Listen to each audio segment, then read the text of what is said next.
वक्रतुंड महाकाय सूर्यकोटि समप्रभ निर्विघ्नं कुरु मे देव सर्वकार्येषु सर्वदा। गुरुर्ब्रह्मा गुरुर्विष्णुर्गुरुर्देवो महेश्वरः गुरुसाक्षात् परं ब्रह्म तस्मै श्रीगुरवे नमः। नमोस्तुते व्यासविशालबुद्धे फुल्लारविन्दायतपत्रनेत्र येन त्वया भारततैलपूर्णः प्रज्वालितो ज्ञानमयः प्रदीपः।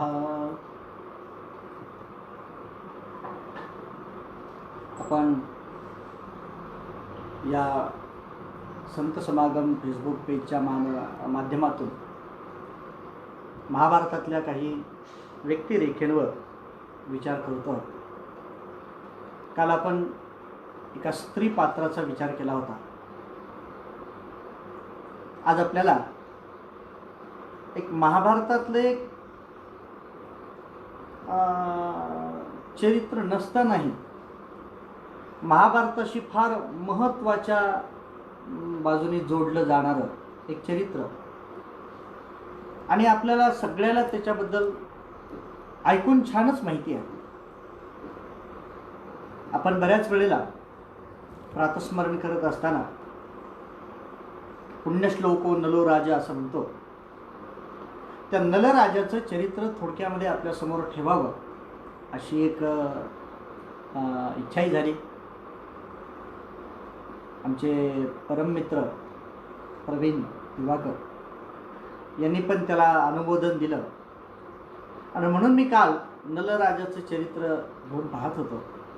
अतिशय सुंदर असं हे चरित्र।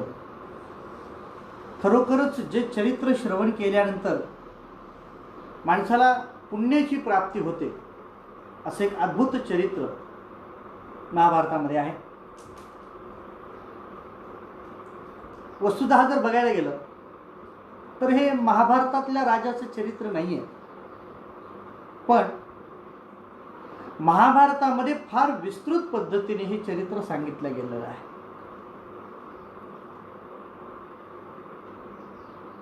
मग ह्याला महाभारतातलं मानायचं की नाही? हा, धर्मराजाच्या जीवनाशी याचा फार मोठा संबंध आहे। कधी कधी माणसाचं मोठेपण सिद्ध करण्यासाठी त्याला एक ध्येय समोर घ्यावं लागतं। ते ध्येय जेवढं उदात्त असेल, ते ध्येय जितकं चांगलं असेल, तेवढी मानवी जीवनाची जडणघडण होत जाते। मानवी जीवन समृद्धीकडे जातं, कल्याणाकडे जातं। धर्मराजाचं जेव्हा वनवास गमन होतं, 12 वर्षासाठीचा वनवास, 1 वर्षाचा अज्ञातवास असं स्वीकार करून जेव्हा धर्मराज वनामध्ये गेले, काम्यक वनामध्ये ते राहत असताना त्यांच्या काही अंतर्गत गोष्टी पण अशा काही घडलेल्या आहेत। त्याच्यामध्ये अर्जुन तपस्या करण्यासाठी निघून जातो आहे। आता हे 4 भाऊ आहेत आश्रमामध्ये।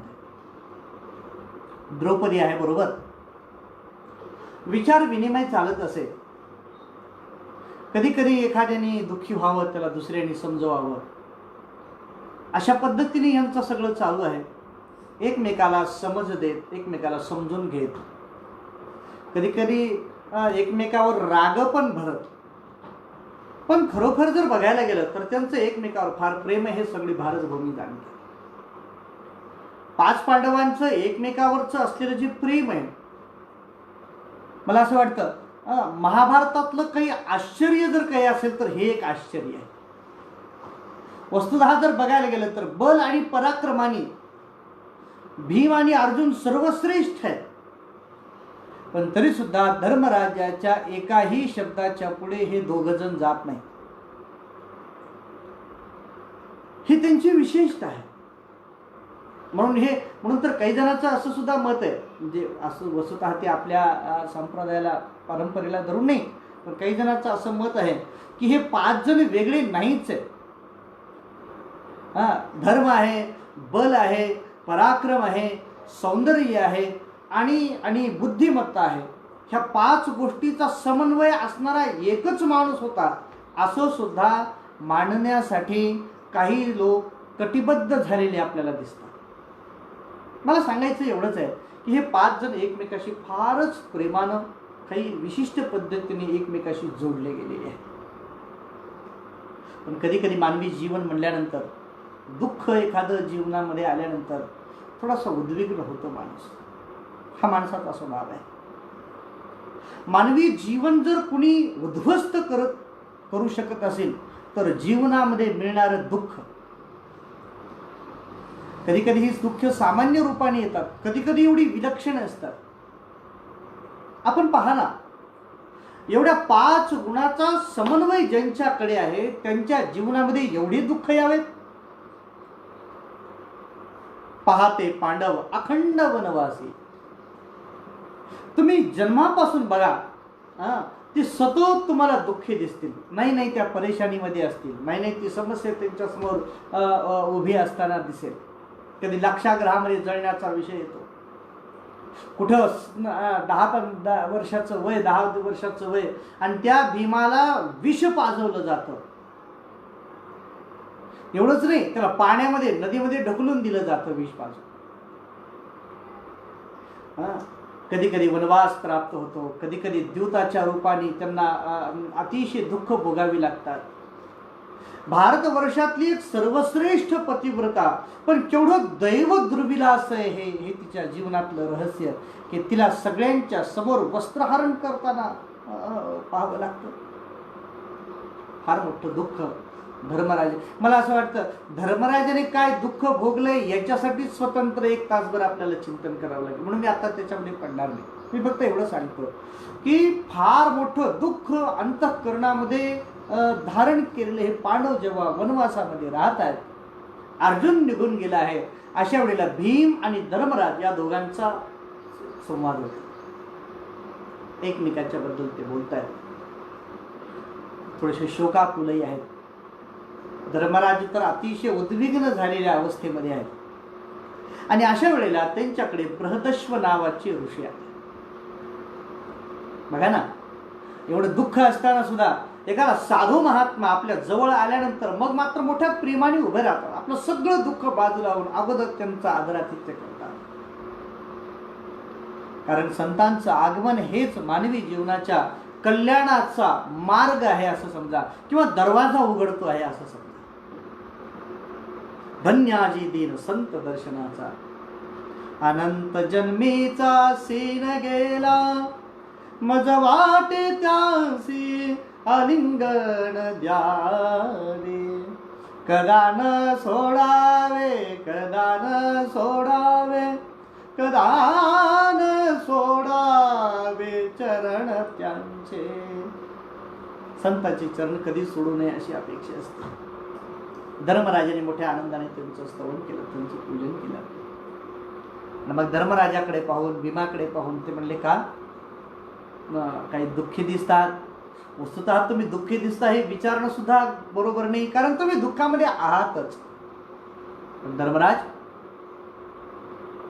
तुम्हाला खरं सांगू, तुम्ही दुःखी तर आहात, पण असं तुम्ही बघा, जर तुम्हाला तुमचं दुःख जर दूर करायचं असेल तर काही उपाय सांगतो. असं आहे, प्रत्येक मनुष्य हा दुःखाने ग्रस्त असतोच. माऊलींनी तर असं सांगितलंय, मृत्युलोकी सुखाची कहाणी ऐकिजे लकवणाचे श्रवणी, काय सुख निद्रा अंथुरणी इंगळाच्या. एका माणसाला असं वाटलं की उन्हाळ्याचे दिवस आहेत, आपल्याला थोडंसं थंड असं झोपायला मिळावं, म्हणून त्याने विचार केला की चला एका पलंगावर त्यांनी छान असं ते हे टाकलं, अंथरूण वगैरे, आणि पुन्हा त्याला असं वाटलं की थोडीशी थंडता आर्द्रता मिळावी, म्हणून त्यांनी 100-200 विंचवे गोळा केले होते. ते विंचू त्याच्यावर अंथरले, आणि आता त्याच्यावर जर झोपला तर सुख मिळेल. माऊली हसून सांगतात, ऐकी जेल कवणाचे श्रवणी, मृत्यू लोकांमध्ये सुखी आहे असं कुणी ऐकूच शकत नाही. प्रत्येक व्यक्ती हा दुःखाने ग्रस्त आहे. हा संसाराचा स्वभाव आहे. आपल्याला आता सुखदुःखाच्या चिकित्सेमध्ये पण जायचं नाही. मी फक्त एवढं सांगेन आपल्याला की तुम्ही दुःखी तर आहातच, दुःखी तर दिसता आहात, प्रश्नच नाही आहे. पण तुम्हाला खरं सांगू, प्रत्येक माणसाचा एक स्वभाव असतो की आपल्याला असलेलं दुःख दूर व्हावं. मग दुःख दूर होण्यासाठी काय काय करता येईल ते प्रयत्न हर व्यक्ती प्रयत्नाच्या सायासानी करण्याचा प्रयत्न करतो. धर्मराज, तुम्हाला दुःख दूर करण्याचे मी काही उपाय सांगतोय. पहिली गोष्ट, दुःख आपल्याच प्रारब्धाचं कर्म आहे असं समजा, म्हणजे ते भोगताना दुःख होणार नाही. एका महापुरुषांनी फार छान सांगितलंय, कर्म करत असताना सावधान राहा. कर्म करत असताना सावधान राहा आणि कर्माचं फल स्वीकारत असताना निरपेक्ष राहा. बस आहे, हे माझ्या कर्माचं फल आहे असं समजून सुख दुःखाला माणसाने स्वतः प्रयत्नानं समोर उभं राहावं. उद्वेग न येऊ देता कृतकर्माच्या फलाचा स्वीकार करावा. एक दुःख दूर करण्याचा दुसरा एक उपाय आहे महाराज, तो असा आहे, एखाद्या माणसाला जर दुःख झालं असेल तर तिने आपल्यापेक्षा जास्त दुःखी माणसाला पाहावं. उन्हाळ्याचे दिवस होते, एक माणूस रस्त्याने चालत होता आणि चालताना दरिद्री होता, जवळ काही नव्हतं, गरीब होता फार, पायामध्ये चप्पलही नव्हती घालण्यासाठी, ओरडत होता, पाय पळत होते. दुःखी झालेला तो देवाला दोष द्यायला लागला, देवा काय झालं असेल, माझं काय कर्म चुकलं असेल, माझं कर्म जरी चुकलं तर तू तर दयाळू म्हणतोस ना, मग मला चप्पल तरी द्यावी ना एखादी मिळून. असं देवाला उद्वेगपूर्ण बोलत बोलत तो जात होता आणि अचानक समोरून त्याने पाहिलं, पाय नसलेला एक पांगळा खरकट स्वतःला असं ढकलत ओढत ओढत पुढे येत होता. ते खरडत चाललेलं त्याचं ते पांगळ्याचं चालणं पाहिलं आणि देवाला हात जोडले, देवा मी फार भाग्यवान आहे, कमीत कमी तू मला पाय तरी दिलेस. पायामध्ये चप्पल नाही, याचं दुःख जर दूर करण्याची गरज असेल ना तर आपल्यापेक्षा दुःखी कोण आहे त्याच्याकडे पहा, तुमचं दुःख दूर होईल. धर्मराज, जर तुम्हाला असं वाटत असेल की या जगतामध्ये माझ्यासारखा कोणी दुःखी नाही, तर ऐका, तुमच्यापेक्षा दुःखी खूप लोक आहेत या जगतामध्ये, तुम्ही त्यांचं दुःख पहा. ऋषींचं ते बोलणं ऐकून भीमाने विचारलं, महाराज आमच्यापेक्षा सुद्धा दुःखी कुणी असू शकेल, कुणी असेल, कुणी याच्या अगोदर होतं? बृहदश्व ऋषी आनंदाने हसले आणि त्यांनी सांगितलं, राजन ऐक, मी तुला एक याच्यासाठी अतिशय दुःखी राजाचं चरित्र सांग. महाराज सांगा. आणि बहुतेक करून असं असतं, गोष्ट म्हणल्यानंतर सगळे अशी कान टवकारून उभे राहतात. एखादी वेदांतातली प्रक्रिया जर सांगायला सुरू केलं ना की लोक लगेच मान खाली घालायला लागतात, महाराज पुरे करा, महाराज पुरे करा. पण एखादी गोष्ट आली ना की माणसाला आवड होते, कारण गोष्टीतून जे तत्वज्ञान द्यायचं असतं ना, तत्वाचं जे दर्शन करायचं असतं ना, ते फार सुलभतेने होऊ शकतं. मग सगळेजणच आनंदाने जवळ आले, सगळेजण समोर बसलेत आणि बृहदश्व ऋषी कथा सांगायला सुरुवात करतात. राजन, एक निषद देशामध्ये एक वीरसेन नावाचा एक राजा होता, अतिशय सज्जन सच्चिल साधू पुरुष, आणि त्याच्या घरामध्ये नल नावाचा एक मोठा मुलगा. तो अतिशय सज्जनच होता. त्या राजाचं वर्णन काय करावं, त्याच्या सौंदर्याचं एक अध्यायामध्ये वर्णनच केलं. अतिशय सौंदर्य संपन्न होता, ज्याला राजस पुरुष असं म्हणतात. पुरुषाचं सुद्धा एक स्वतंत्र सौंदर्य असतं बरं. असं नाहीये की केवळ स्त्रीच सुंदर असते, पुरुषाचं सुद्धा एक विशिष्ट प्रकारचं सौंदर्य असतं. त्याचं बाहुबल, त्याचे मोठे मोठे खांदे, त्याच्या शरीराचं बल, त्याचे सुद्धा डोळे विलक्षण असतात, त्याची सुंदर अशी दाढी, त्याचे कुरळे केस, त्याच्या चालण्याची जी गती आहे याच्यावरून सुद्धा राजस पुरुषाचं सौंदर्य दिसून येतं. म्हणून तर राजस सुकुमार मदनाचा पुतळा रवी शशी कळा लोपलिया असं परमात्म्याचं वर्णन केलंय. तोच एक सौंदर्य आहे स्वतःच.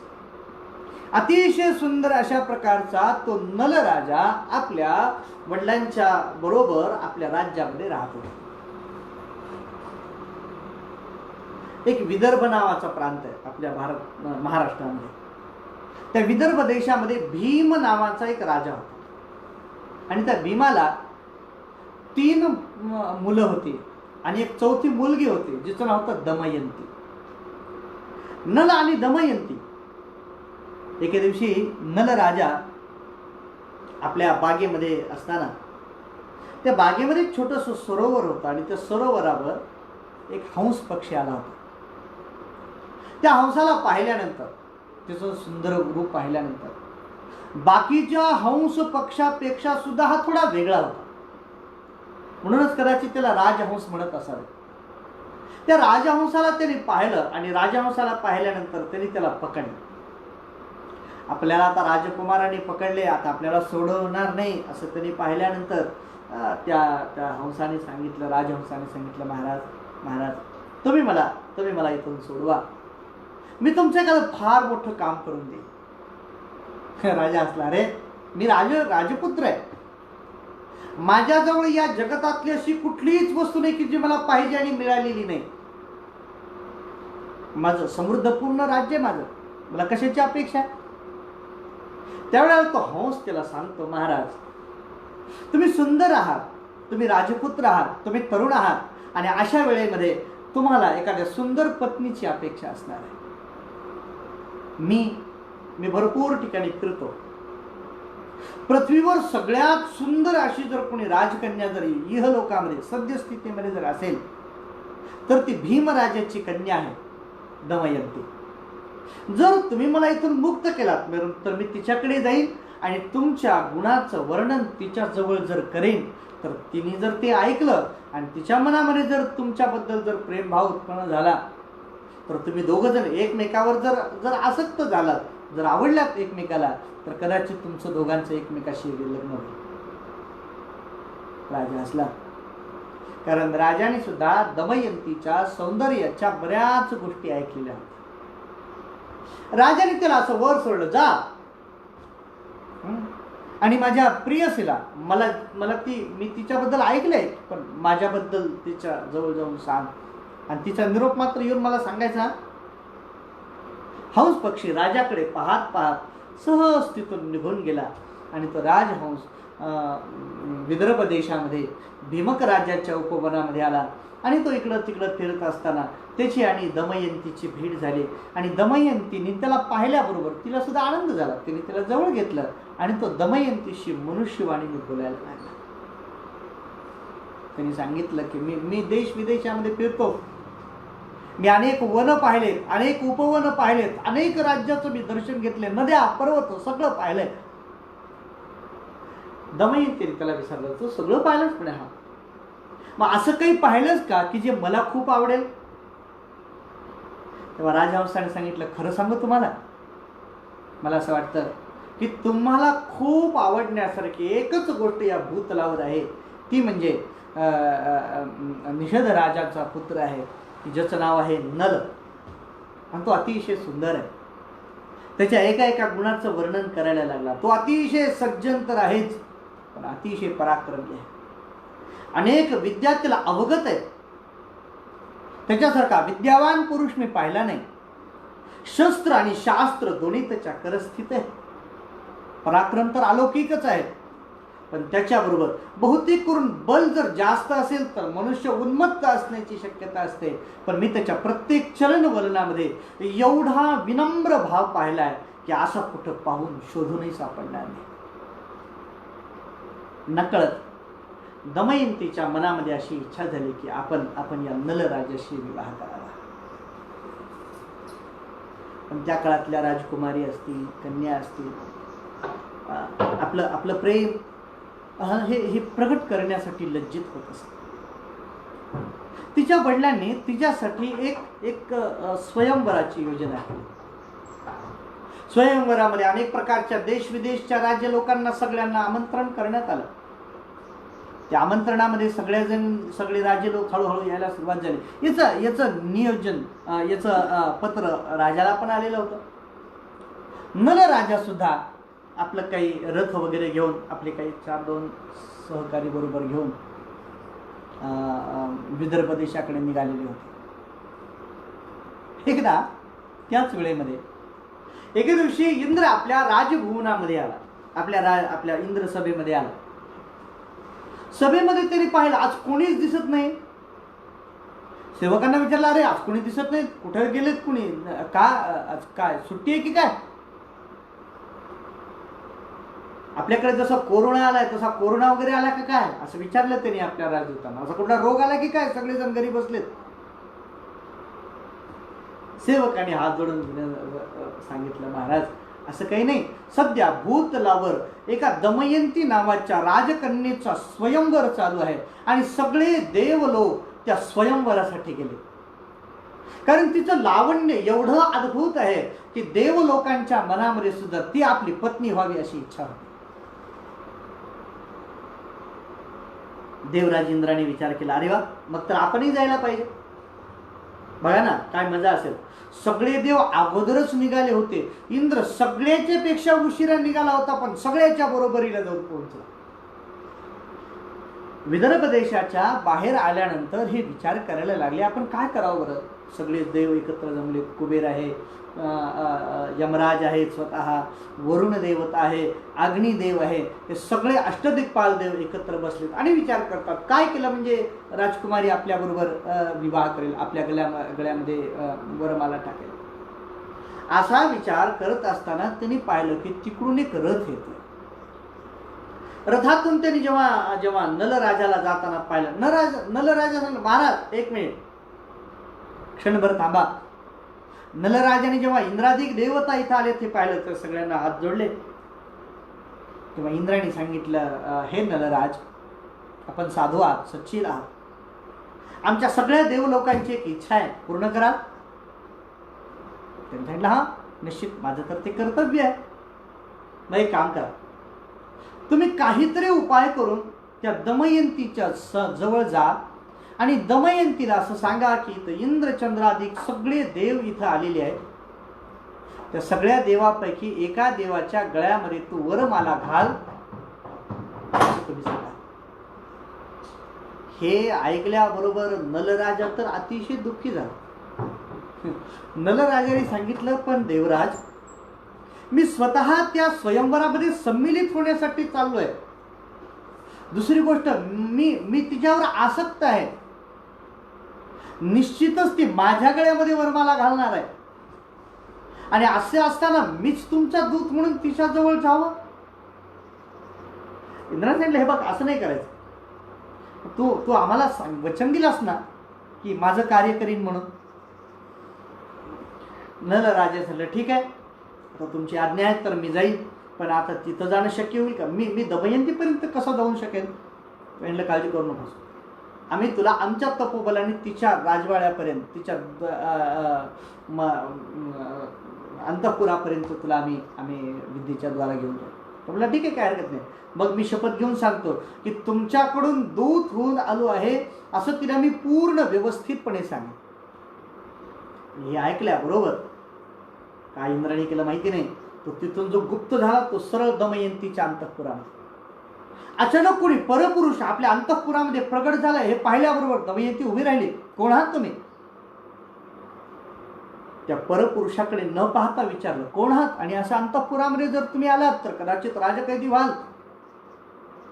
नलाने सांगितलं, मी नलराजा आहे, पण आज मी एक राजकुमार म्हणून तुझ्याकडे आलेलो नाही. मी जे आज आलोय ना, इंद्रचंद्रादी जे अष्टदिक्पाल देवता आहेत या सगळ्या देवतेंनी तुझ्याबरोबर लग्न करावं म्हणून स्वयंवरामध्ये आगमन केलंय. ते आता पोहोचणार आहेत स्वयंवरामध्ये, पण त्यांनी मला दूत म्हणून तुझ्याकडे पाठवले की त्यांच्यापैकी कुणाच्या तरी गळ्यामध्ये तू हार घालावास. दमयंतीने आता मात्र नलराजाकडे पाहिलं आणि सांगितलं, मी हंसाच्याकडून तुमचं रूप वर्णन, तुमचं गुणवर्णन ऐकलंय आणि मी माझा निश्चय केलाय, शेकडो राजे जरी आले असतील तर मी माळ तर तुमच्याच गळ्यामध्ये घालणार आहे. तुझ्या हा प्रश्न तुझा आहे, हा प्रश्न माझा नाही. मी तर सध्या तिथं दूत म्हणून आलोय. स्वयंवरामध्ये आल्यानंतर तू पहा विचार करून काय करायचंय ते. असं म्हणून तिथून ते गुप्त झाले आणि पुन्हा बाहेर निघून गेले. ठरल्याप्रमाणे स्वयंवराला सुरुवात झाली. सर्व राजे लोक त्या स्वयंवरामध्ये येऊन बसले आणि इंद्रचंद्राधिक देवता सुद्धा याच्याच बाजूला येऊन बसले. इंद्राला कळालं की दमयंती नलाच्याच गळ्यामध्ये माळ घालणार आहे. तेव्हा त्याच्यातल्या 4 देवतेनी नलराजाचं रूप धारण केलं आणि एकाच बाजूने ते पाचही जण नलाच्या रूपाने दिसायला लागले. दमयंतीने नलराजा कुठे पाहिलं आणि नलराजाचे पाचही रूप जेव्हा समान दिसले ना, आता ती भांबावून गेली. काय करावं बरं, तिला कळे ना. ती दुःखी झाली. काय करू मी आता, आणि मी पतिव्रता स्त्री आहे. एक वेळेला मी जर नलराजाला माझ्या अंतःकरणामध्ये जर जागा दिली तर आता मी दुसऱ्या कुण्याही परपुरुषाला वरणार नाहीये. पण चुकून जर आता दुसऱ्या जर पुरुषाच्या गळ्यामध्ये जर ही माळ पडली तर निश्चित माझ्या पातिव्रत्याचा भंग होऊन जाईल. ती आता परेशान झाली, दुःखी झाली. तिने हात जोडून भगवंताला प्रार्थना केली, हे प्रभू, मला काहीतरी सद्बुद्धी द्या, मला काही करून माझा नलराजा प्राप्त हो, एवढी भगवत चरणावर विनंती आहे, प्रार्थना आहे.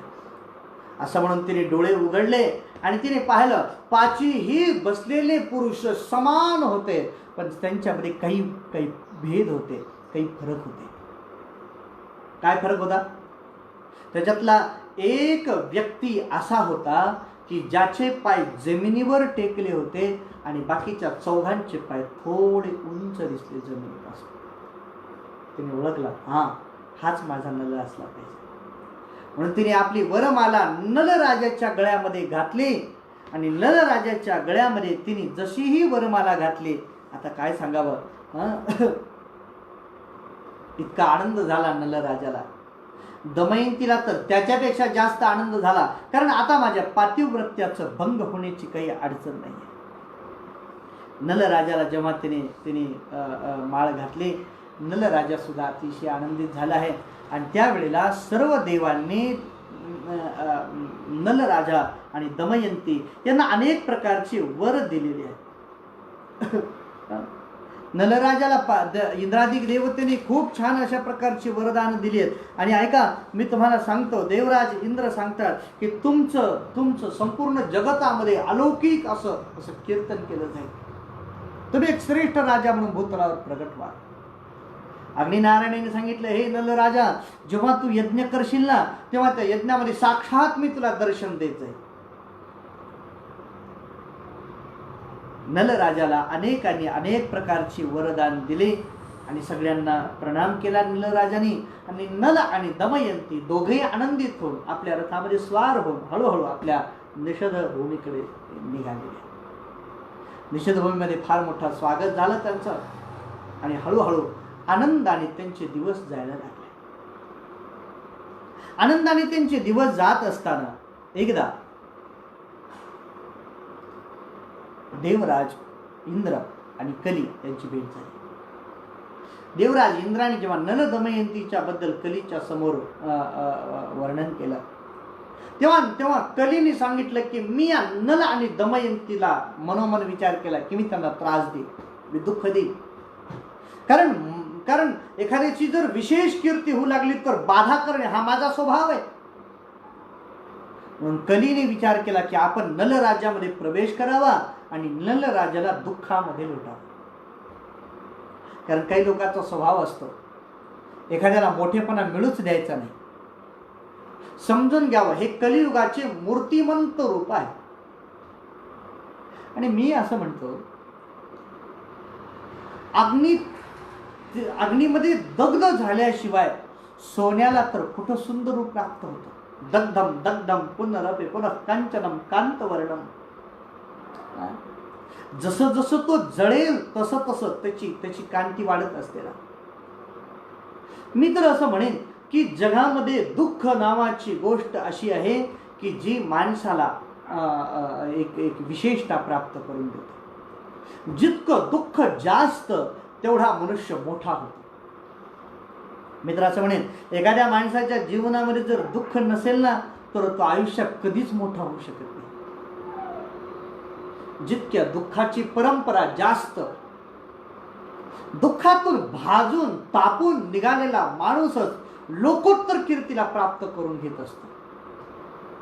कधीही प्रयत्नाशिवाय सायासाशिवाय कीर्ती प्राप्त होत नसते. जितकं दुःख जास्त तेवढी अलौकिकता जास्त उत्पन्न होत असते. ती माणसं वेडी आहेत की जी दुःखाचा अस्वीकार करतात. दुःख माणसाला विशेषतेने शोभून दाखवण्याचा प्रयत्न करतात. पण शेवटी एक सांगू, दुःख त्या माणसाला मात्र फार फार फार फार कष्टी बनवतं. या दुःखाच्या अवस्थेमध्ये जो स्वतःला सांभाळतो, जो आपली नैतिकता सांभाळतो, जो आपल्याकडून वाईट घडू देत नाही, तो पुढे श्रेष्ठ म्हणून गणला जातो. पण राजाची श्रेष्ठता काय सांगावी? राजाच्या राजवाड्यामध्ये, राजाच्या सान्निध्यामध्ये कलियुगाने प्रवेश केला, पण राजाच्या शरीरामध्ये त्याला प्रवेश करता येईना. का बरं? काय सांगावं राजाचं विशेषत्व? महाभारत असं सांगतं की 12 वर्ष पर्यंत कली राजाच्या सान्निध्यामध्ये राहत होता, पण त्याला आत प्रवेश करण्यासाठी वेळच मिळत नव्हता, त्याला संधी सापडत नव्हते, त्याला मार्ग सापडत नव्हता. कारण राजाच्या जीवनामध्ये चुकूनही कधी दुष्कर्म घडत नव्हतं. राजा चुकून जरी एखाद्याला निष्ठुर बोलला असता तर कलीला प्रवेश करता आला असता. राजाने चुकून जरी कुणाचं अवहेलन केलं असतं तर राजाच्या शरीरामध्ये प्रवेश करता आला असता. राजाच्या अंतःकरणामध्ये काम, क्रोध, लोभ, मद, मत्सर ह्याच्यातलं एकही विकार 12 वर्ष पर्यंत सतत सातत्याने वाट पाहून सुद्धा कलियुगाला त्याचं छिद्र सापडत नव्हतं. कलियुग म्हणतं, काय अद्भुत महात्मा आहे हा. राजकाळ घराण्यामध्ये जन्माला आलेला असून सुद्धा 12 वर्ष होऊन गेली मी याच्याबरोबर राहतोय, मला एकही याच्यातलं दुःख, एकही याच्यातली न्यूनता सापडत नाही. पण कलीचं भाग्य थोडं बरंच म्हणावं लागेल. एके दिवशी दुपारच्या वेळेला राजा आपल्या राजवाड्यामध्ये इथं बाहेर मलमूत्र त्यागासाठी जातो आणि पाय धुणं विसरून जातो. बस फक्त एवढं एक छिद्र सापडलं आणि त्यांनी राजाच्या शरीरामध्ये प्रवेश केला. पण कलीने प्रवेश केल्यानंतर माणसाचं कल्याण कसं होऊ शकतं? कली आणि कल्याण एकमेकाचे विरोधी आहेत. ज्याही वेळेला राजाच्या शरीरामध्ये कलीने प्रवेश केला ना, त्यावेळेला राजाचं आणि एक पुष्कर नावाचा एक बंधू आहे त्याचा, की त्याच्या दोघांच्या मध्ये द्यूत खेळण्याची इच्छा झाली. जुगार. आपण भागवतामध्ये सुद्धा ऐकलंय, त्याच्यातली पहिली जी जागा आहे ना त्याला दिली जाणारी ती द्यूत आहे. द्यूतामध्ये कली मोठ्या सहजतेने राहतो. कारण द्यूतामध्ये कटू भाषण आलं, द्यूत म्हणल्यानंतर क्रोध आला, द्यूत म्हणल्यानंतर लोभ आला, द्यूत म्हणल्यानंतर सगळ्या प्रकारची दुर्गुण तिथे येतात. म्हणून द्यूत हे फार मोठं दुष्कर्म सांगितलेलं आहे. द्यूत असा का दुसरा अधर्म नाही. जुगार. एक लोककथा आहे, एक उदाहरण आहे. एका मुलाला द्यूत खेळायची, जुगार खेळण्याची सवय लागली. वडील दुःखी झाले. वडिलांनी बरेच उपाय करून पाहिले पण काही चाले ना. एके दिवशी त्या मुलाच्या घरी कुणी महात्मा आले होते. वडिलांनी त्या महात्म्याला प्रार्थना केली, महाराज माझा मुलगा द्यूत खेळण्यामध्ये, जुगार खेळण्यामध्ये फार वाया जातोय, काय करावं, काही उपाय आहे का? त्यामुळे ठीक आहे, बोलवा माझ्याकडे, मी सांगतो. त्याला सांगलं, बेटा तुला जुगार खेळायची सवय आहे म्हणे. म्हणे हो महाराज आहे. बरं बेटा खेळत जा, काही होत नाही, जुगार खेळणे चांगलं असतं जुगार खेळणं, पण एक काम करतोस? म्हणलं महाराज काय? आजपासून तू जुगार निश्चित खेळ, पण जुगार खेळत असताना डोक्यावर टोपी घालत जा. तो म्हणला महाराज त्याच्याने काय होईल? म्हणजे त्याच्याने काही होत नाही म्हणे, तू घाल. म्हणलं मग तर फार चांगलं झालं. जुगार टोपी घालून जुगार खेळावं असं जर तुमच्याकडून परमिशन मिळत असेल तर मग मी तर लगेच तयार. पण ऐक, टोपी विकत नाही घ्यायची. म्हणजे मग एखाद्या चांगल्या जुगारी माणसाकडे जायचं, त्याची टोपी घालायची. म्हणलं ठीक आहे, माझ्याकडे काही जुगारी खेळणारे आहेत असे टोपी घालून जुगार खेळणारे. एका जुगारीकडे गेला, त्यांनी सांगितलं महाराज मला जुगार खेळायचं आहे, मला तुमची टोपी पाहिजे. त्यांना टोपी तर आहे माझ्याकडे, देतो मला, पण तो टोपी घालून का? नाही, मला एकाने सांगितलं चांगल्या जुगारी माणसाकडून जर टोपी घातलास ना तर तुला चांगलं यश मिळेल, विजय मिळेल, जुगारामध्ये तू जिंकशील. तो म्हणला असं ठीक आहे, काय हरकत नाही, घे. पण तुला खरं सांगू का, मी जुगारी आहे, 10 एकरचं वाटोळं केलं या पठ्ठ्याने. पण तुला खरं सांगू, माझ्यापेक्षा सुद्धा तिकडच्या गल्लीतले छगनराव आहेत ना, ते फार मोठे जुगारी. तो म्हणला असं, मग छगनरावकडे, छगनराव मला तुमची टोपी पाहिजे. म्हणजे काय झालं, कारण जुगार खेळताना मला टोपी घाल असं एकाने सांगितलं, त्याच्याने तुला विजय प्राप्त होईल जुगाराकडे. ते म्हटलं बेटा निश्चित चांगला जुगारी आहे, 100 एकर जमीन होती, मोठे 2 वाडे होते, पण सगळं उधळून लावलं या जुगारामध्ये मी, हे माझी टोपी घाल. तो म्हणला महाराज ठीक आहे, मी फार नशिबाने आहे, द्या टोपी. पण टोपी देता देता त्याने सांगितलं, तुला खरं सांगू, माझ्यापेक्षा तिकडचा एक माणूस आहे, तो फार जुगारी, माझ्यापेक्षा मोठा जुगारी आहे.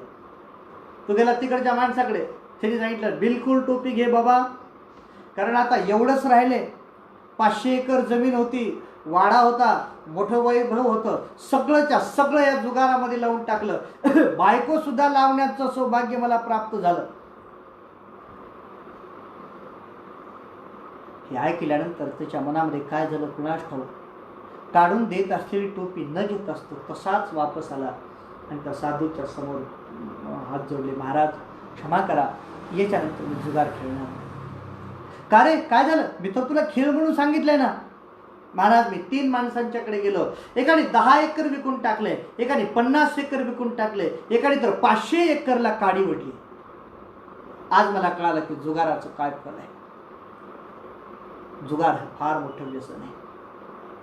माणसाने व्यसनापासून जर दूर राहिलं तर फार गोष्टी मिळवल्यासारखं होऊ शकतं. पण राजाच्या मनामध्ये कलीनीच प्रवेश केलेला असल्या कारणाने राजा द्यूत खेळण्यासाठी बसला आणि खेळता खेळता राजाने आपला ऐश्वर्य गमावून बसला. सगळंच्या सगळं नष्ट झालं राजाचं. सगळंच्या सगळं त्या पुष्करला देऊन वस्त्र अलंकार मुकुट सगळंच्या सगळं बस पराभूत झालाय राजा. फक्त राजाच्या अंगावर एक वस्त्र आहे आणि पत्नीच्या अंगावर एक वस्त्र आहे, असं एवढंच घेऊन राजा जेव्हा नगराच्या बाहेर गेला ना, भगवान वेदव्यास महर्षीने ती फार छोटीशी गोष्ट टाकली. कदाचित झाला असेल की नाही याच्याबद्दल मला शंका आहे, पण आहे मात्र फार विशेष. राजाला जेव्हा गावाच्या बाहेर दूर दूर दूर गेला राजा, तेव्हा राजाला 4 हंस पक्षी दिसले. राजाने पाहायला लागले, कोण काय विशेष पक्षी दिसतायत ते. राजाला असं वाटलं की आपण 4 हंस पक्षाला जर पकडलं आणि पुढच्या गावामध्ये नेऊन जर त्या पक्षांना जर विकलं तर त्याच्यामुळे आपल्याला 4 पैसे मिळतील आणि ते 4 पैसे जर मिळाले तर आपलं काही दिवसपर्यंत उपजीविका होईल.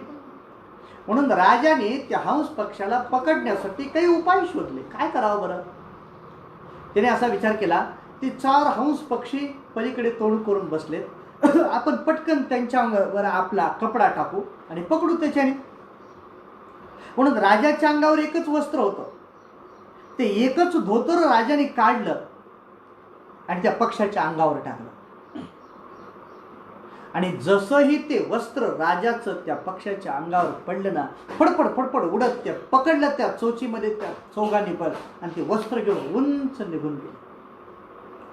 राजा म्हणायला लागला, अरे मी माझं एकमेव वस्त्र होतं ते पण टाकून दिले, वनामध्ये दुसरं कोणी नाही म्हणून. अरे माझं वस्त्र तरी मला वापस द्या. ते 4ही पक्षी हसायला लागले आणि ते पक्षी राजाला सांगतात, राजा तुला काय वाटतं, आम्ही कोणी हंस वगैरे आहोत? नाही, आम्ही कोण आहेत माहिती आहे? आम्ही जे द्यूत खेळत होतास ना, त्या द्यूतामधले फासे आहोत.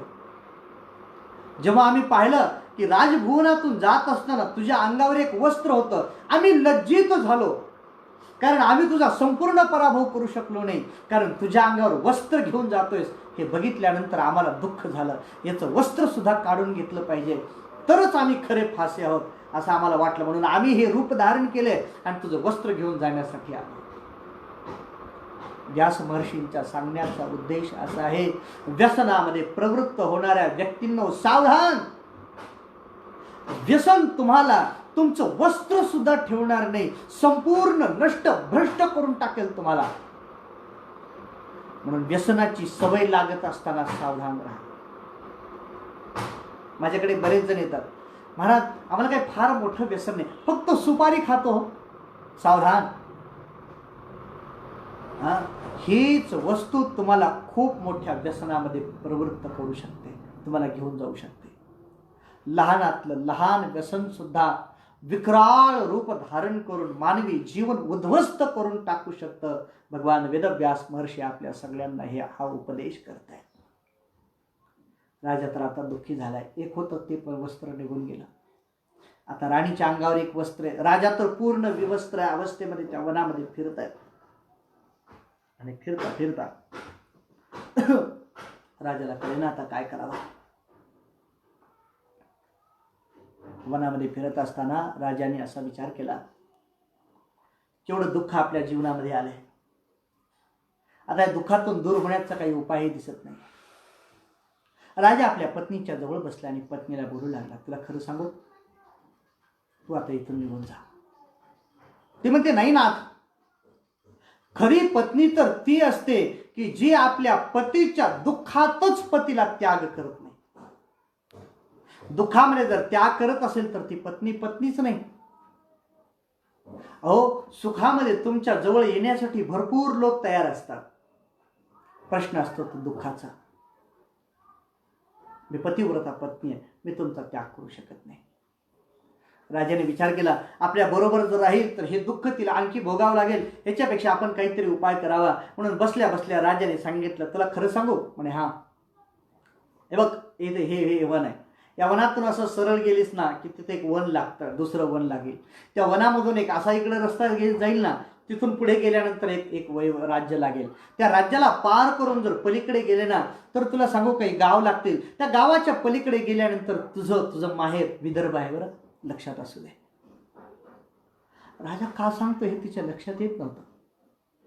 पण बराच वेळपर्यंत तिथं थांबले, काही फळं वगैरे खाल्ली, दोघेही झोपी गेले. राजा लवकर झोपी गेला. वसुता राजा झोपी गेला नव्हता, झोपीचं नाटक करत होता.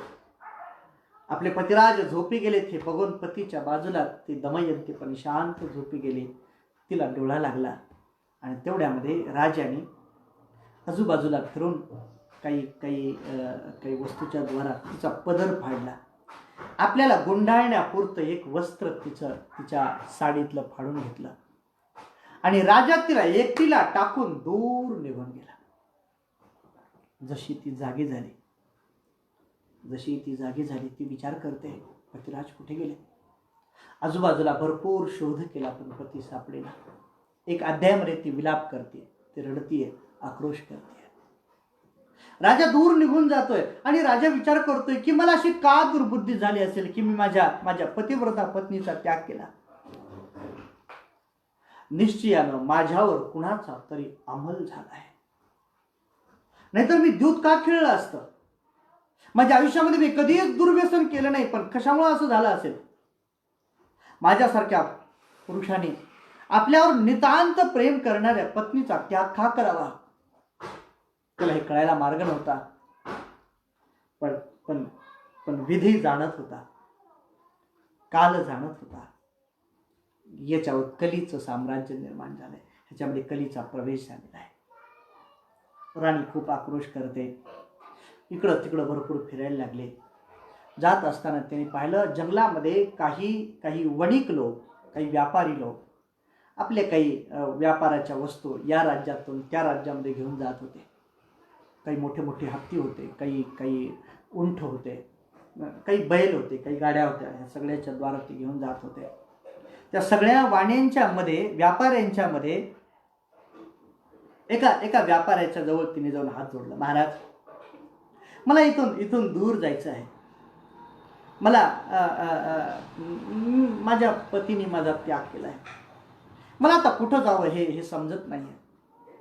महाराज ऐका ना, मला कुठंतरी एखाद्या ठिकाणी घेऊन जाल, मला आश्रय द्याल तुमच्याजवळ. वाण्याने सांगितलं ठीक आहे, काही हरकत नाही. तिला आश्रय दिला. म्हणजे चल बेटा, आम्ही आता पुढच्या राज्यामध्ये चाललोय व्यापार करण्यासाठी, चल आमच्याबरोबर. त्याला बरोबर घेऊन ते पुढे निघाले. एका सरोवराच्या जवळ त्यांचा विश्राम पडला. त्याने विचार केला पाणी वगैरे भरपूर आहे, सगळ्या गोष्टी आहेत, भरपूर फळं वगैरे, आपण आजचा दिवस इथं मुक्काम करू. आणि त्या वाण्यांनी तिथं मुक्काम केला. सगळे व्यापारी लोक तिथं मुक्काम करून आनंदानं त्या दिवशी राहिले. आणि दुसऱ्या रात्रीच्या वेळेला अचानक तिथं एका मोठ्या हत्तींचा कळप आला. 100-200 ते वनहत्ती, वनातले हत्ती, बलवान हत्ती, उच्छृंखल, ना त्यांना कधी कधी बंदिस्त करण्यात आलेलं आहे, ना त्यांना अंकुशाने कधी टोचण्यात आले, असे हत्ती बलवान प्रबल. त्या हत्तींचं आणि या हत्तींचं युद्ध सुरू झालं. आणि त्या ग्राम्य हत्तीच्या बरोबर जेव्हा त्या वनवासी हत्तीने युद्ध केलं तेव्हा ते भयभीत झाले. सगळे पळायला लागले गावातले हत्ती, कारण त्यांचं बल अपुरं होतं. अहो, पण हत्ती जेव्हा पळायला लागली ना तेव्हा तिथल्या सगळ्या मालाची नासधूस झाली. अनेक वणिक लोक त्या हत्तीच्या पायाखाली चिरडले गेले. त्या हत्तींच्या त्या वणिकांच्या बरोबर काही घोडे होते, ते सुद्धा त्या हत्तीच्या योगानं जखमी झाले. सगळेजण जीव मिळेल, जे रस्ता मिळेल तिकडं पळायला लागले. आणि सगळे लोक पळत असताना मग काही जणांचा विचार सुरू झाला, कशामुळे एवढं मोठं आपल्यावर संकट आलं असेल. थोड्या वेळानंतर हळूहळू ते हत्ती तिथून निघून गेले. आता वासरी लोक एकत्रित आले, कसं तरी बस एकमेकाला सावधान करण्याचा, एकमेकाला आश्रय देण्याचा प्रयत्न करतायत. आपलंच काहीतरी प्रारब्ध खराब असेल, इथं कुठले तरी भूत भानामती असेल, वेगवेगळे विचार करायला लागले. तेवढ्यामध्ये तर एकाने शंका काढली, अरे गेली 2 दिवस झालं ती जी स्त्री आपल्या बरोबर आली आहे ना, मला तरी असं वाटतं तीच काहीतरी दोषी असली पाहिजे. एकाने सांगितलं, मला तर तिला पाहिल्यानंतर असं वाटतंय दिसायला सुंदर दिसते, पण मधून एखादी हाडळ असेल, एखादी राक्षसी असेल, रूप बदलून आपल्यामध्ये आली असेल, कारण तिच्यामुळेच आपल्याला हे संकट प्राप्त झाले. काही जणांनी तर विचार केला, अरे शोधा मग तिला, मारून टाकू आपण. आता हे सगळे लोक आपल्याला मारतील असं म्हणून जीव मुठीत भरून एकच वस्त्र असलेली ती दमयंती त्या वनामध्ये फिरतीये, वनामध्ये ओरडतीये, रडतीये, आक्रोश करत फिरतीये. आणि फिरता फिरता तिला काही ऋषी लोकांचं दर्शन झालं. त्या ऋषी लोकांना त्यांनी प्रणाम केला. ऋषी लोकांना प्रणाम केल्यानंतर त्यांनी सांगितलं, बेटा कोणच तू, कुठं चाललीस आणि अशी एकटी का आहेस? ऋषी लोकांना तिने विनंती केली की महाराज मला या वनातून बाहेर काढा, कारण मला रस्ता सापडत नाही आहे. ते म्हणले, ठीक आहे बेटा, चल, आम्ही चाललो आहे, आमच्याबरोबर तू चल. असं म्हणून तिने तिला त्या वनातून दूर दूर दूर आणलं. आणि त्याच वेळेला तिथं चेदी नगरामध्ये त्यांचं दाखल झाले. चेदी नगरामध्ये आल्यानंतर मग मात्र त्या ऋषी लोकांनी सांगितलं, बेटा बघ हे गाव आहे, इथून कुणाचं सहकार्य प्राप्त करून तू राहा, असं सांगून ते ऋषी लोक निघून गेले. आणि मग ती त्या नगराच्या जवळ आली, नगराच्या राजवाड्याच्या जवळ आली. राजवाड्यामध्ये काही लोक तिच्याकडे पाहत होते. कोण असेल बरं हे? वस्त्र तर फाटलेलं दिसतंय, पण सौंदर्य तर विशेष दिसतंय. अंगावर धूळ आहे, पण तिच्यातलं खरं जे वास्तविक जे सौंदर्य आहे ते मात्र विलक्षण दिसतंय. कुणीतरी ही देवदेवता असली पाहिजे, कुणी राजकुमारी असली पाहिजे. त्याच वेळेला त्या राजवाड्याच्या गच्चीवरून त्या राजमातेने तिला पाहिलं आणि सेवकाकडे तिला आत बोलवलं. तिने त्या राजमातेला प्रणाम केला. राजमातेने विचारलं, कोण आहेस तू, कुठली आहेस, कशासाठी चालली आहेस? राजमातेने तिला जवळ घेतलं आणि सांगितलं, बेटा तू घाबरू नकोस, तू काळजी करू नकोस, तू इथं तू स्वस्थ आहेस, तू निवांत राहा, तुला इथं कुठल्याच प्रकारचा त्रास होणार नाही, तू काळजी करू नकोस. असं म्हणून जेव्हा त्या दमयंतीला तिने आपल्या जवळ घेतलं, तिने त्या दमयंतीने तिच्या जवळ जाऊन सांगितलं की मी तुमच्याजवळ राहीन, मला तर उलट तुम्ही जर सांभाळाल तर फारच आनंद होईल. पण माझी काही इच्छा आहेत, माझी काही व्रत आहे. ते व्रत मी धारण केलेली असल्या कारणाने मला इथं राहता येईल की नाही याच्याबद्दल मला शक्यता वाटते. त्याने बेटा काय आहे तू सांग, तुझे जे काही नियम असेल ते मी तो पूर्ण करण्याचा प्रयत्न करेन, कारण तू सात्विक स्त्री दिसतेस. राजमातेच्या जवळ हात जोडून तिने सांगितलं, मी कधीही उच्चिष्ट खाणार नाही, कारण तुम्ही आता माझा स्वीकार कराल म्हणजे एक दासी म्हणून कराल, पण मी उच्चिष्ट खाणार नाही, हा माझा पहिला नियम असेल. दुसरी गोष्ट, मी कधीही कुणाची पाय दाबणार नाही. तिसरी गोष्ट, मी कुठल्याही पुरुषाशी बोलणार नाही. आई साहेब, माझी चौथी गोष्ट अशी आहे, जर मला कोणी परपुरुष जर त्रास देऊ लागले तर तुम्हाला त्याला दंडित करावं लागेल. कारण मी एक पतिव्रत असते. हां, मी सध्या माझे पती माझ्यापासून दूर झालेत, माझ्या पतीने माझा त्याग केलेला आहे, पण मी पतीच्या बद्दल एकनिष्ठ आहे. म्हणून म्हणून मला मला कुण्या परपुरुषाने स्पर्श करू नये. राणीला सुद्धा आनंद झाला. एक दुर्दैवामध्ये सापडलेली मुलगी असून तिच्या व्रतस्थ राहण्याच्या बद्दल तिच्या मनामध्ये खूप आनंद झाला. हा बेटा, आता तर मी तुझी पूर्ण काळजी घेते, तुला इथं कुठल्याच प्रकारचा त्रास होणार नाही असं सांगून ती आता तिथं राहायला लागली. अनेक दिवस आपल्या जशी जमेल तसं राजमातेची सेवा करते. ती आता आनंदाने राहायला लागली आहे. ती आपल्या पतीची आठवण करते आहे. इकडं राजा आहे, राजा पण वनवासामध्ये फिरतोय.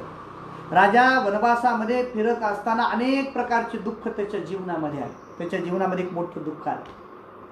एक अचानक वणवा लागला सगळ्या वनाला. नल राजा तिथून पळण्याचा प्रयत्न करतो आहे. वनातून त्या अग्नी लागलेल्या वनातून तो पळत असताना त्याला एक आवाज आला, महाराज महाराज, माझं रक्षण करा, माझं रक्षण करा, माझं रक्षण करा. राजाने आजूबाजूला पाहिलं, कोणी करत? राजाने पाहिलं त्या पलीकडच्या झुडपामध्ये सगळ्या बाजूने आग लागलेली असताना एक नाग त्याच्यामध्ये जळतोय. आता राजाच्या समोर मोठी समस्या तयार झाली. प्रश्न पडला, याला वाचवावं तर नाग आहे, चावेल, आणि न वाचवावं तर जो आपल्याला रक्षणाची अपेक्षा करतो त्याला सोडून कसं जायचं? राजा त्याच्या जवळ येऊन उभा राहिला, पण राजाचं धैर्य होईना त्या नागाला उचललं, कारण भला मोठा नाग. त्या नागाने सांगितलं, महाराज तुम्ही काही काळजी करू नका, मी तुम्हाला अभिवचन देतो, मला तुम्ही इथून बाहेर काढा, तुमचं कल्याण होईल. मग राजाने त्याला हळूच उचललं. त्या नागाला काय धैर्य झालं असेल कल्पना करा. एक भला मोठा नाग. राजाने त्याला उचलून दावा नलाच्या बाहेर आणलं आणि असं ठेवल्याबरोबर त्यांनी सांगितलं, राजन मी तुझ्यावर प्रसन्न झालो, मी तुझं कल्याण करणार आहे, तू तिकडं तोंड कर बरं. राजाने तिकडं तोंड केलं. त्याला सांगितलं, तू 1 2 असं म्हणत म्हणत एक एक पाऊल टाकत टाकत थोडासा पुढे जा. राजाने पहिला पाऊल टाकला, 1 2 3 4 असं म्हणत 10वं पाऊल पडलं आणि राजाला दंश केला.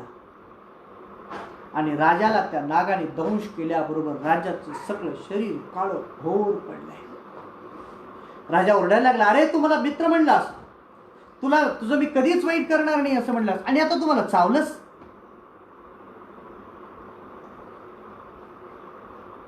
त्या नागाने सांगितलं, महाराज तुम्ही माझ्यावर विश्वास ठेवा, मी तुमच्या कल्याणासाठी चावले तुला, कारण तुमच्या जीवनामध्ये इथून सुद्धा बऱ्याच आपत्त्या येणार आहेत.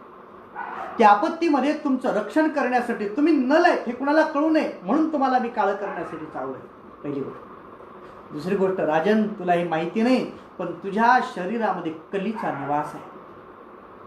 मी तुला नाही चावलो, त्या कलीला माझ्या विषाचा दंश होईल आणि कली तुझ्यातून अस्वस्थ होऊन जेवढं शक्य तेवढं बाहेर लवकर जाण्याचा प्रयत्न करेल.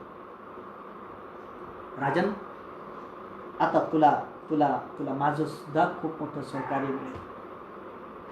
पण नलराजाने सांगितलं, हे काळं निळं झालेलं शरीर घेऊन मी राहू कसं?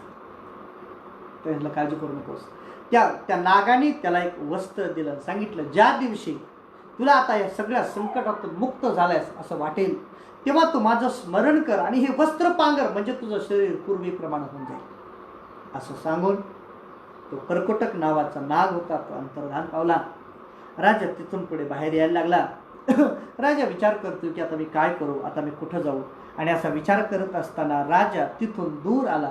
तिथं त्याला एक राज्य दिसलं. त्या इक्ष्वाकू नगरीमध्ये, म्हणजे आपण ज्याला आज अयोध्या म्हणतो, त्या अयोध्येमध्ये ऋतुपर्ण नावाचा राजा राज्य करीत होता. राजा नल राजा त्या राजधानीमध्ये आला. काळा रंगाने काळा होता. त्याने काही वस्त्र वगैरे मिळवलेली होती. त्याने काही विशेष प्रयत्न करून राजापर्यंत आपल्याला जाता येईल याचा प्रयत्न केला आणि राजाच्या जवळ जाऊन राजाला सांगितलं, महाराज मी सुबाहू नावाचा एक सूत आहे, मी रथ खूप छान चालवतो, घोड्यांना ओळखण्याचं कौशल्य माझ्या ठिकाणी आहे, अश्वपरीक्षेमध्ये मी फार निपुण आहे, दुसरी गोष्ट मला स्वयंपाक पण खूप छान करता येतो, मी तुमच्या सगळ्या प्रकारची कामं करीन महाराज, मला तुमच्याकडे नोकरीला ठेवा. राजाने सांगितलं ठीक आहे, मी तुझे 2 दिवस परीक्षा करेन. 2 दिवस परीक्षा केली. मग राजाने सांगितलं 1 वर्षाला 10,000 मोहरा या पद्धतीने आजपासून मी तुला पगार देईन, तुला सगळी राहण्याची व्यवस्था करून देईन. आणि हळूहळू सुबाहू ऋतुपर्ण राजाच्या बरोबर राहायला लागला. काही दिवस निघून गेले. इकडं राणी दमयंती एका आश्रयाला आलेली होती. राजमाता तिच्या मोठ्या आनंदाने तिचं रक्षणही करत होते. राजमातेच्या बरोबर ती मोठ्या आनंदाने राहत असताना एके दिवशी तिचा शोध घेण्यासाठी विदर्भ राजांनी सुद्धा अनेक प्रकारचे कोणी ओळखीचे काही सुज्ञ लोक गुप्तहेर पाठवले होते की जेणेकरून त्यांचा शोध घेता येईल. एके दिवशी विदर्भ देशामध्ये एक सुदेव नावाचा एक ब्राह्मण दमयंतीचा शोध घेत आला. दमयंतीचा शोध घेता तो आल्यानंतर त्या सुदेव ब्राह्मणाने असं पाहिलं की ही राजकुमारी राहते, पण ही दिसताना जरी मलिन दिसत असली तर आहे मात्र कोणी दैदिप्यमान स्त्री. ही निश्चितच कोणीतरी विशेष असली पाहिजे असा विचार करून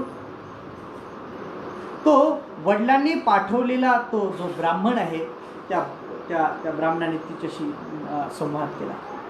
बेटा, मी एक ब्राह्मण आहे, तू सांग खरी कोण आहेस? हे दोघं जण बोलत असताना राजमाता तिथं आली.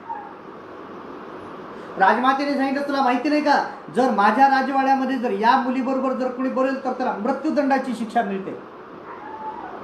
तेव्हा त्या ब्राह्मणाने सांगितलं, राजमाता तुम्ही दुःखी होऊ नका, मी आज तुम्हाला या स्त्रीची परीक्षा करून देतो. ही कोण आहे माहिती आहे? ही विदर्भ राजाची राजकन्या आहे, ही दमयंती आहे. कशावरून?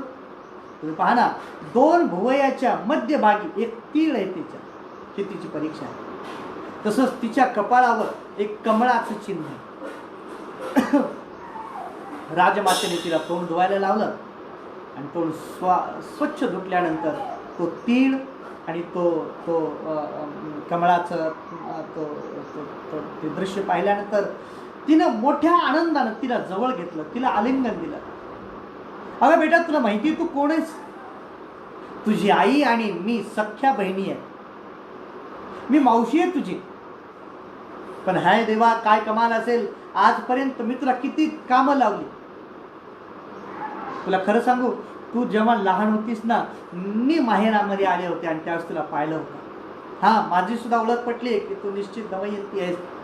आता मात्र मोठ्या स्नेहाने तुम्ही जवळ घेतलं तिला आणि मग एक रथ दिला आणि तिला आपल्या माहेरी पाठवलं. दमयंती आता आपल्या माहेरी आली. आता तिचा शोध चालू येतो आपल्या पतीच्या शोधासाठी. पतीच्या शोधासाठी त्यांनी बऱ्याच प्रकारच्या युक्त्या प्रयुक्त्या केल्या. त्याच्यामध्ये एक युक्ती केली, सर्व राज्याच्या ठिकाणी आपले एक एक ब्राह्मण पाठवले. त्या ब्राह्मणांनी जावं आणि त्या राज्यामध्ये इकडं तिकडं एक विचारणा करावी प्रत्येक माणसांच्या समोर. एका राजकुमारीला, एका राजपत्नीला एका राजाने दुःखामध्ये असताना तिचं वस्त्र अर्ध फाडून घेऊन त्या राजकुमारीला त्याग करावं, हे बरं दिसतं का? हे योग्य आहे का? असं कुठं झालेलं तुम्ही ऐकलंय का? असं सगळ्यांच्या बरोबर सगळ्या राजवाड्यामध्ये ती जाऊन चर्चा करायला लागली. कोणी त्याचं उत्तर देईना. पण ज्या वेळेला कोसल देशामध्ये अयोध्येमध्ये एक ब्राह्मण आला, एक ऋषी आला आणि त्याने राजभवनामध्ये येऊन सांगितलं, महाराज, तुम्ही असं ऐकलंय कधी की कुणी एका आपल्या निराश्रित अशा पत्नीला एकटंच सोडून निघून जातो आहे? राजा म्हटलं, नाही बाबा, मी तरी कधी ऐकलं नाही. राज्यातल्या सगळ्या सभासदांनी पण सांगितलं, नाही, आम्ही पण कधी ऐकलं नाही असं. ब्राह्मण तिथून निघून जात असताना दरवाजाच्या महाद्वाराच्या बाहेर एका त्या सुबाहूने त्यांना गाठला.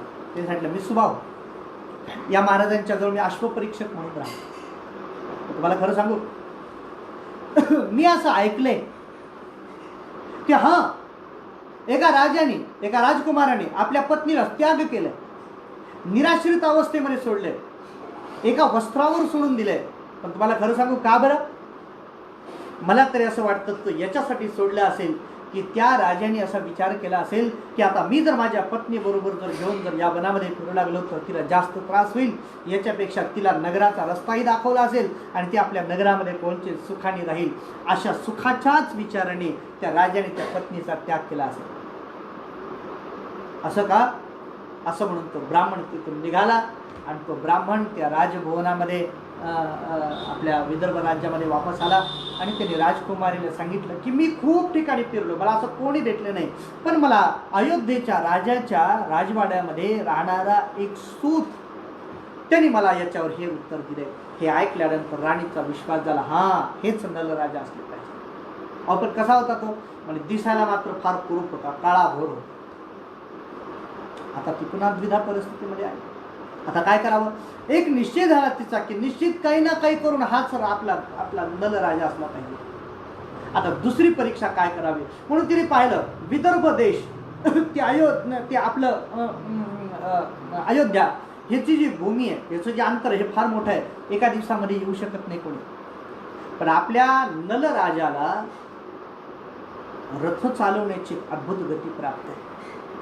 जर आपण त्याला उद्याच स्वयंवर आहे असा जर निरोप पाठवला आणि जर त्या रथसारथ्याने त्या राजाला जर इथपर्यंत जर आणलं, नलराजाला जर कळालं की राज स्वयंवर आहे तर तो नाही म्हणणार नाही, तो निश्चित येईल, कारण तो रथ चालवण्यामध्ये समर्थ आहे आणि मग आपण त्याला पूर्ण ओळखू शकू. असं म्हणून त्यांनी राजाला एक पत्र पाठवलं. योजना अशी केली, ज्या दिवशी राजाला पत्र मिळेल त्या दिवशीपासून दुसऱ्याच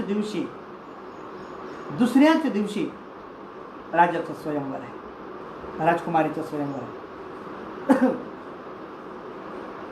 तेव्हा हे पत्र मिळालं अयोध्या नरेशांना. ऋतुपर्ण राजाने जेव्हा ऐकलं की स्वयंवर आहे, पुन्हा दुसरं स्वयंवर करतीये, ते खूप सुंदर आहे, आपल्याला प्राप्त व्हावी आणि स्वयंवराचं आमंत्रण नाही म्हणता येत नाही, म्हणून ऋतुपर्ण राजाने आपल्या सारथ्याला सुताला बोलवलं. सुबाहू काय आपल्याला उद्यापर्यंत अयोध्येमध्ये आपण पोहोचू शकतो का? म्हणलं हा महाराज, आरामशीर, सहज.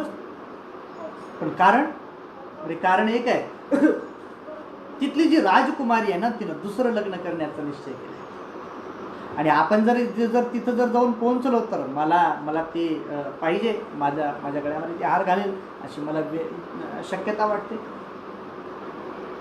तो म्हणला महाराज मी तुम्हाला थोड्या वेळाने बोलू. म्हणलं ठीक आहे. सुबाहू तिथून बाहेर आला. सुबाहूच्या डोळ्यातून अश्रू व्हायला लागले. मी जरी माझ्या पत्नीच्या कल्याणासाठीच तिचा त्याग केला असेल तर सुद्धा ती एवढी निष्ठुर का व्हावी बरं? मला तर निश्चित माहिती आहे, सर्व देव लोकांना सोडून तिने माझ्या गळ्यामध्ये वरमाला घातली होती. तिला माझ्याशिवाय दुसरं कोणी आवडत नसताना सुद्धा तिने आज माझा त्याग करण्याचा निश्चय का केला असेल बरं? एक ना एक अनेक प्रश्न सुबाहूच्या मनामध्ये यायला लागले. पण सुबाहूने विचार केला की आता आपल्याला एक उपाय आहे की जर आपण जर तिथं जर गेलो राजाला घेऊन तर खरं काय हे तरी कळेल आपल्याला. म्हणून नल राजा जो सुबाहूच्या वेशामध्ये होता तो राजाच्या जवळ आला. ते म्हटलं महाराज चला मी घेऊन जातो. त्या राज तबेल्यामधले 4 घोडे त्यांनी घेतले, सुंदर रथाला ते जोडले. ते म्हटलं महाराज चला तयार व्हा. ज्या दूतांनी येऊन राजाला आमंत्रण दिलं होतं स्वयंवराचं, त्या दूताला बरोबर घेऊन, राजाला बरोबर घेऊन तो वायू वेगाने रथ सोडला. त्या रथाचा वेग काय सांगावा. असं म्हणतात की राजाचं वस्त्र, राजाच्या अंगावरचं उपर्ण खाली गळून पडलं. राजा म्हणला अरे थांब, माझं उपर्ण पडलंय. एवढं म्हणेपर्यंत त्यांनी सांगितलं महाराज आपण 10 योजन दूर आलो त्या उपरण्यापासून, एवढा वेग आहे आपल्या रथाचा. राजाने सांगितलं माझी आज्ञा तुला, थांबतो. कारण राजाला आता मनामध्ये असा विचार यायला लागला, एवढ्या वेगवान रथ चालवणारा कोणी सूत असू शकत नाही, हा निश्चित कोणीतरी अलौकिक असला पाहिजे. माझ्या माहितीनुसार ही विद्या येणारा या जगतामध्ये एकमेव असा व्यक्ती आहे की ज्याचं नाव आहे नलराजा. पण मी याच्या बरोबर गेली 2 वर्षे राहतोय, नलराजा असल्याची शक्यता वाटत नाही आहे. काय करावं बरं? असा विचार करून त्यांनी सांगितलं राजन, सुबाहू माझी एक विनंती आहे तुला, तू ही जी रथ चालवण्याची विद्या आहे ती मला शिकवशील? म्हटलं महाराज शिकवेन तुम्हाला, पण त्याच्या बदलीवर तुम्ही मला काही शिकवलं पाहिजे. राजाने सांगितलं, अरे मला काय येत नाही, मला भरपूर विद्या येतात. तू बघ ना, हे झाड आहे ना समोरचं, त्या झाडाची खाली वाळलेली गळून पडलेली पानं पाहून मी या झाडावर किती पानं ते सांगू शकतो. या झाडाच्या खाली पडलेल्या फळाला बघून मी वर किती फळं आहेत हे सांगू शकतो. राजाने ती विद्या दाखवली. खाली पडलेली पानं राजाने मोजली आणि सांगितलं, या झाडाला एवढी पानं असली पाहिजे. त्यांनी सांगितलं, पण तू आता मोजायच्या भानगडीत पडू नकोस, कारण आपल्याला दूर जायचं, तुम्हाला काही काळजी करू नका. मी ही पानं मोजल्यानंतरच तुम्हाला घेऊन जाईन आणि तुम्हाला बरोबर वेळेमध्ये नेऊन उभं करेन. राजा म्हणला, असं असेल तर ठीक. मग राजा सांगितलं, हा महाराज बरोबर आहे, तुम्ही जेवढी म्हणताय तेवढीच फळं आहेत, तुम्ही जेवढी म्हणलात ना तेवढीच पानं आहेत त्याला. सुबाहूने सांगितलं, महाराज ही विद्या मला शिकवाल? शिकवलं. राजा पण सुबाहू आणखी एक विद्या माझ्याजवळ, म्हणजे कुठली? द्यूताची विद्या आहे. मग दोघांचंही असं ठरलं की द्यूत विद्या तिथं गेल्यानंतर शिकवावी आणि रथ चालवण्याची जी विद्या आहे ती या नलाने म्हणजे सुबाहूने त्याला तिथं गेल्यानंतर द्यावं. दोघे पुढे वायुवेगाने निघाले. विदर्भ नगरामध्ये आले. विदर्भ नगरामध्ये आल्यानंतर हे जेव्हा पाहिलं त्या अयोध्या नरेशाने, ऋतुपर्णाने, अरे इथं तर कसलीच तयारी दिसत नाही. स्वयंवर म्हणल्यानंतर बाकीचे राजे लोक यायला पाहिजे होती, तर असं काही दिसत नाही. नगरामध्ये काही शृंगारे केले दिसत नाही. राज्याच्या राजवाड्यामध्ये जेव्हा प्रवेश केला ऋतुपर्ण राजाने, त्याला तिथं असं काही दिसलं नाही. एवढंच कशाला, स्वतः विदर्भ नरेश भीमाला जेव्हा भेट झाली तेव्हा भीमालाही हे माहिती नव्हतं की आपल्या राज्यामध्ये स्वयंवर आहे. स्वतः भीमाने सांगितलं, अरे मी माझ्या मुलीचं स्वयंवर कसं करेन, तिचं तर पूर्वी झालेलं आहे स्वयंवर. राजाला योग्य काय कळेना म्हणून राजाने आपल्या राजकुमारीला बोलवलं. काय? मग तिने सांगितलं, बाबा काही विशेष कारणासाठी अयोध्या नरेशांना आमच्याकडून हे पत्र देण्यात आलं होतं, त्याबद्दल त्यांची क्षमा मागावी. त्यांना आजचा दिवस थांबून घ्या. महाराज थांबले आणि आता मात्र ती विचार करायला, यांचा सारथ्य करणारा कोण आहे. त्यांनी पाहिलं, सुबाहू नावाचा कोणी सारथी आहे राजवाड्याच्या बाहेर. त्यांनी आपला रथ एका झाडाखाली थांबवलाय. तो घोड्याचा खरारा करतो आहे. तिथं एका दूताला पाठवलं. तो पहा बरं कोण आहे. त्यांनी सांगितलं, सुबाहू आहे. हे पाहिल्यानंतर ती सांगते, नाही याच्यामध्ये निश्चित काहीतरी वेगळं असलं पाहिजे. तेव्हा स्वतः दमयंती त्याची भेट घेण्यासाठी जाते. दमयंतीने पाहिलं की हे कोण आहेत. एक वर्ण जर सोडला, एक रंग जर सोडला, तर बाकी सगळी गुण ह्याची जी आहेत हे आपल्या पतीप्रमाणे आहेत. पण कसं म्हणणार की तुम्ही माझे पती आहात का? तिला काळजी वाटली. तिने दुसरा एक उपाय केला. कुठलाही व्यक्ती आपल्या मुलांना आपल्या समोर पाहिल्यानंतर त्या मुलांच्या बद्दल स्नेह उत्पन्न झाल्याशिवाय त्याला राहत नाही. कारण पुत्रगात्रस्य संस्पर्शः चंदनात अतिरिच्यते. चंदनापेक्षा सुद्धा शीतळ असतो तो आपल्या लेकरांचा स्पर्श. तेव्हा तिने अशी योजना केली की सुबाहूच्या जवळ आपली मुलं की जे नगर सोडत असताना आपल्या माहेरी ज्या मुलांना पाठवलं होतं त्या दोन्ही मुलांना त्याच्या समोर नेऊन बसवलं. त्या मुलांना पाहिल्याबरोबर राजाच्या अंतःकरणामध्ये प्रेम भाव जागृत झाला. राजाने त्या मुलाला स्नेहाने आपल्या जवळ घेतलं. राजा मोठ्या आनंदाने त्या मुलांना बोलायला लागला. गोड गोड त्यांच्याशी बोलायला लागल्यानंतर मग राजकुमारीचा दमयंतीचा निश्चित विश्वास झाला की हाच आपला राजा आहे. पण आता काय करावं, त्याचा वर्ण ठीक दिसत नाहीये. असा विचार करून जेव्हा ते तिथं विचार काही उपाय करण्याचा विचार करत होती, काय करून आपल्याला राजाला मूळ स्वरूपामध्ये आणावं. आणि महाभारतकार वेदव्यास महर्षी सांगतात की एवढ्या दिवसामध्ये कलीने त्यांची पाहिलेली परीक्षा बघून आता कलीने सांगितलं की महाराज खरोखर मी इतक्या दिवसापासून तुमच्या बरोबर राहतोय, पण कधीच तुम्ही अधर्म केला नाही. तुमचं खरोखरच श्रेष्ठत्व फार मोठं आहे. महाराज मी आज ठरवून टाकलंय की आज तुमच्यापासून दूर जाणार आहे. आणि बस त्यांच्या शरीरातून कली हळूहळू दूर जायला लागला.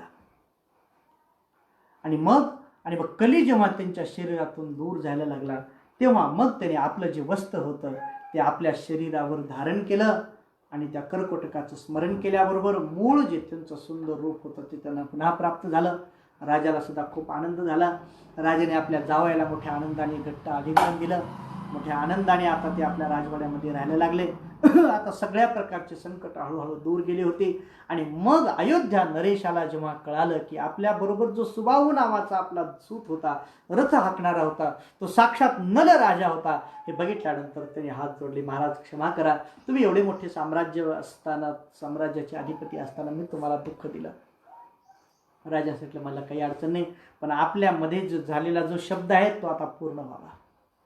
तुम्ही मला एक विद्या शिकवता म्हणला होता, मी तुम्हाला एक विद्या शिकवतो म्हणलं होतो. मी आता रथ चालवण्याची विद्या शिकवतो, तुम्ही मला द्यूत विद्या शिकवा.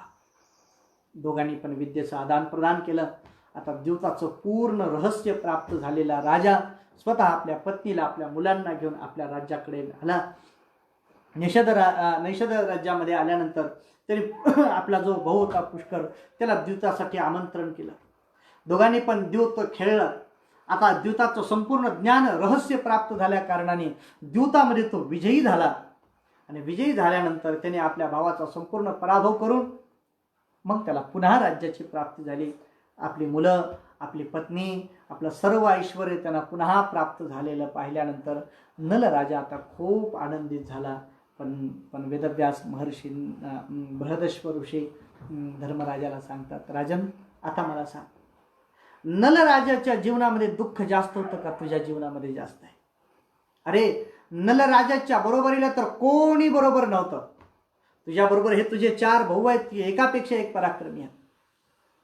कित्येक वर्ष नल राजा किती दुःखानं फिरत राहिला वनामध्ये, एकटाच. पत्नीची सुद्धा त्याला त्याग करावा लागला. पण राजन तुझ्या बरोबर तर हे शेकडो ऋषी तुझ्या बरोबर नित्य तुझं समाधान करण्यासाठी राहतात. राजन तुझं शरीर आजही चांगले, तू त्याचा विचार कर. नागाने चावल्या कारणाने त्याचं शरीर कसं झालं होतं. राजन तू आता तुझ्या दुःखाची तुलना नल राजाच्या बरोबर करून पहा. तुझं दुःख त्या मानाने फार कमी दिसेल. पण तुला याहीपेक्षा सांगू राजन, तुझं भाग्य फार मोठं आहे की तुझ्याजवळ साक्षात भगवान परमात्मा राहतात. तू स्मरण केल्याबरोबर भगवान तुझ्या जवळ येतात. भगवान श्रीकृष्ण परमात्मा तुझ्या सहाय्याला असताना, 4 पराक्रमी भाऊ तुझ्या बरोबर असताना, पतिव्रता पत्नी द्रौपदी तुझ्या बरोबर असताना, हे सगळे ऋषीलोक तुला आशीर्वाद देण्यासाठी असताना तू कशाची काळजी करतोस राजन? दुःख सोड. हेही दिवस जातील असा आत्मविश्वास मनामध्ये धारण कर. तुला गतवैभव निश्चित पुन्हा प्राप्त होईल. हा सर्व ऋषी लोकांचा आशीर्वाद वाया जाणार नाही. बस तू मात्र धैर्याने उभा राहा. हे ऐकल्यानंतर धर्मराजाला सुद्धा नल राजाच्या समोर आपलं दुःख फार सामान्य असं वाटू लागलं. आणि मग नल राजाचं स्मरण करायला लागला. पुण्यश्लोको नलो राजा, पुण्यश्लोको युधिष्ठिरः, पुण्यश्लोको विदेहश्च, पुण्यश्लोको जनार्दनः. हे 4 पुण्यश्लोक आहेत. म्हणजे पुण्यश्लोक या शब्दाचा अर्थ आहे ज्यांचं स्मरण केल्यानंतर पुण्याची प्राप्ती होते. म्हणून त्या दोन्हीही पुण्यश्लोक राजांना, नलराजा ही भयंकर दुःख तुमच्या समोर आलं तर सुद्धा तुम्ही दृढ राहा. कारण दुःख नेहमी जाण्यासाठीच येत असतं. मग हे दुःख संसारिक जीवनातलं असेल, हे जीवन तुमच्या रूपाने, व्याधीच्या रूपाने आपल्या समोर येत असेल, बस माणसाची गरज आहे ती धैर्याने समोर राहण्याची. हे धैर्य मनुष्य जीवनाला, आपल्या समोर ह्या दोन्ही गोष्टींचा विचार करा. या धैर्याच्या योगाने नल राजाला सुद्धा पुन्हा वैभव प्राप्त झालं. या धैर्याच्या योगाने पुन्हा धर्मराजाला वैभव प्राप्त झालं. आणि असं आढळलं धैर्य जर आपल्या ठिकाणी जर प्राप्त झालं तर आपल्यालाही या कोरोनाच्या दुःखातून मुक्ती होईल. परमात्म्याने तशी मुक्ती द्यावी अशी भगवत चरणावर प्रार्थना करू आणि झालेली सेवा भगवत चरणावर समर्पण करू आणि याच ठिकाणी थांबू. पुंडलिका वरदे हरी विठ्ठल श्री ज्ञानदेव तुकाराम.